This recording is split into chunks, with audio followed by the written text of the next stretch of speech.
in white vinegar all night. Get an egg that has no shell and elasticity. Meron tayo ditong suka, guys. Ayan. At syempre, meron tayong itlog. Kaya naman, totoo kaya yung sinasabi nilang buong araw. Bukas pa natin ito kukunin kung anong mangyayari, guys. Ayan, guys.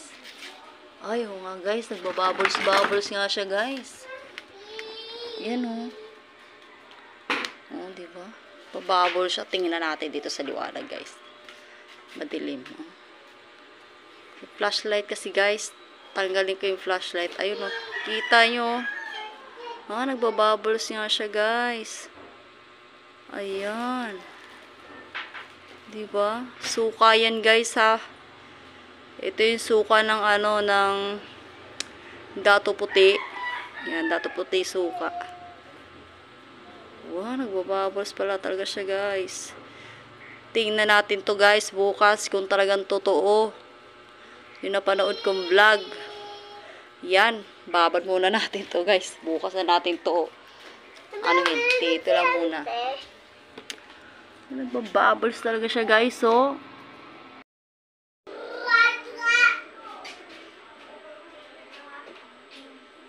Ako din, oh.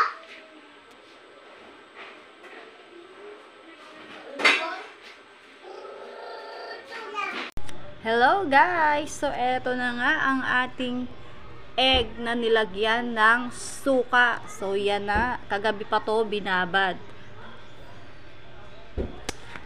Kunin na natin, guys.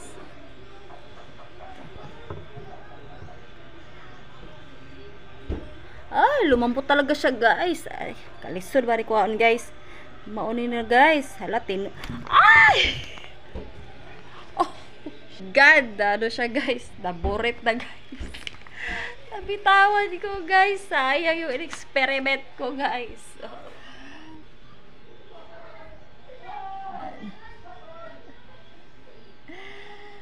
Ay, sablay. Pero, guys, lumambot talaga siya, guys. Lumambot talaga siya. Ano ba yan? Iningat-ingatan, sablay yung experiment natin, guys. Yung shell parang naging balloon siya, guys. O, diba? Ulitin natin next time. Bye-bye. Thank you for watching.